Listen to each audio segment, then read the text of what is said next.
Good afternoon, class. I'm going to speak to you today about the topic teaching English speaking and listening to Korean students.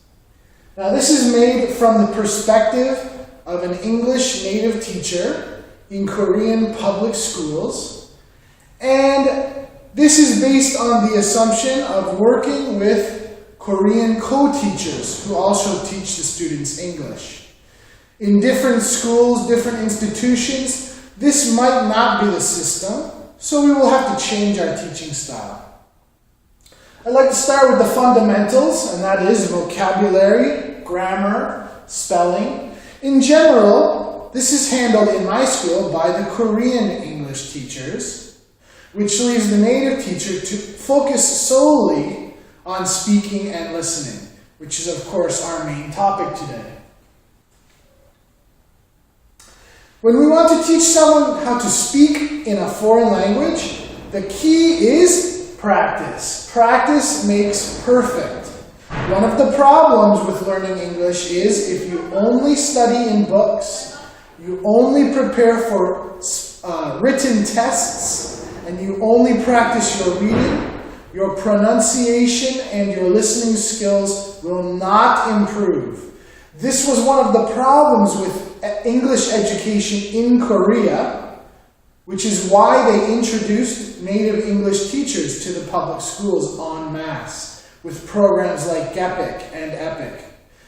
The idea was to practice listening to a native English speaker's accent and practice speaking to get our pronunciation right. The only way to do this is by practice. You need to practice and practice and practice. You need to spend time listening and speaking. You can't do it any other way. The key ingredient to spending lots of time practicing is motivation.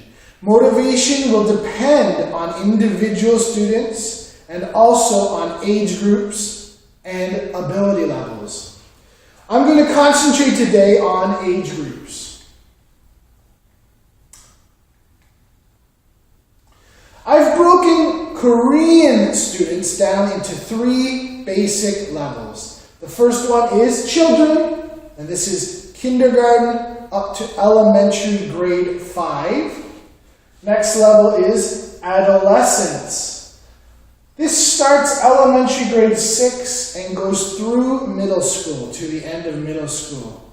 Why not just elementary and middle school?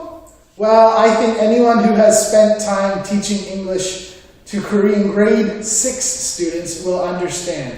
By that age, their attitude and their motivation has already started to change into that of an adolescent. And the highest level, adults. For our purposes today, I'm going to include Korean high school students in this level. But that is probably only if we're looking at urban high school students who are in a regular high school. In other words, high school students preparing for university. If we're in a very rural setting or a vocational high school where most students will not go to university, perhaps they don't belong in this category. So for our purposes, we're talking about high school students preparing for university, and they will go in the adult category. Our first age group, children. Children are full of curiosity, enthusiasm, energy. They want to learn. They enjoy school. Sorry for the interruption. As I was saying, children are full of curiosity, enthusiasm, and energy. They want to learn. They love learning. So we're going to use that to our advantage. When we're teaching children, we want to keep them busy because they're full of energy. So we can make arts and crafts. Making things is a great way to learn English. They have to listen and follow the directions. And you can practice vocabulary. What is this? Oh, teacher, it's scissors. What do we do with scissors? Oh, teacher, we cut. Okay? We can use short videos, especially funny or action-filled videos. We can sing songs. This is my favorite for young children, singing songs in English. Simple children's songs, maybe Christmas carols, or at the very young ages, just the alphabet song. And use rewards. I like to have my students divided into teams, and when they do a good job, I'll give their team stickers. At the end of each month, the team with the most stickers will win some kind of fun prize, maybe some candy or a pencil set, something the children enjoy. Our next age group, adolescents. They have very little internal motivation. Remember, this is elementary grade 6 to middle school grade 3. They are very apathetic. This is the age, these 4 years are the ages where most Korean students care the least about their studies. They're not interested in learning, especially foreign languages.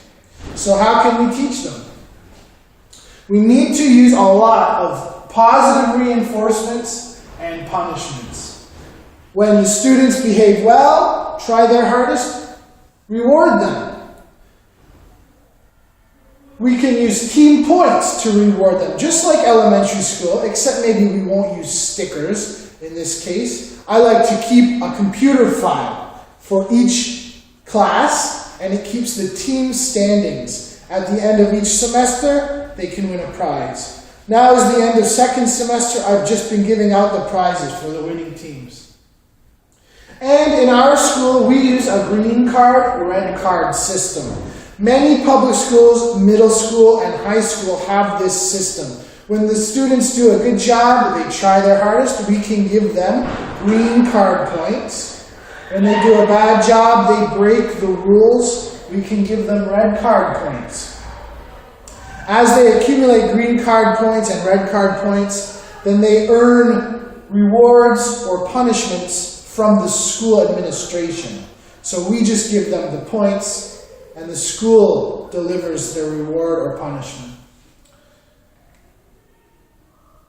How can we teach lessons? Try to play a lot of games in middle school or with elementary grade 6. Two of my favorite English-style games are Jeopardy!, where the students answer questions and get points based on the difficulty of the questions. And Pictionary. This is a team game where one student will draw a picture and the rest of their team try to guess the English word. Remember, the key is to get the students to listen to and speak English. And our final level is adults. Adults generally are driven to learn. They're learning English for their own reason. Maybe because they want to go to a good university. Or maybe when they're at university, it's because they need to study English for their future profession. And adults generally also have developed opinions and interests in the world. They have more of an adult personality, and we can use that to our advantage when we're teaching English. A great thing to use when teaching adults is discussion of current events or other aspects of life. Discuss the news, in Korea especially, but in English. Or discuss their interests. Maybe your students have some hobbies. It depends on the group you're teaching. When I taught adults, I taught parents class, what I did was I tried to find out what kind of things my students were interested in. They preferred what we like to call soft news. So news about lifestyles, fashions, things that are going on in society, rather than just political and historical news stories. So that's what we discussed. Each week, I would print out 1 or 2 newspaper articles, and we would discuss our opinions about them after reading the article together. Often, they would have very good opinions. The key, though, level is being able to express opinions. When we get to the adult level, we want to begin to use this high-level English. Discussing the news or trends in society requires some high-level vocabulary, and it's great practice for advancing your English level, is discussing your own opinions about these kind of events. And that's all for now. It's a very short lesson, but that's all we have time for, of course, today. I hope you enjoyed my lesson about teaching English speaking to Korean students, and I look forward to hearing from you. 감사합니다.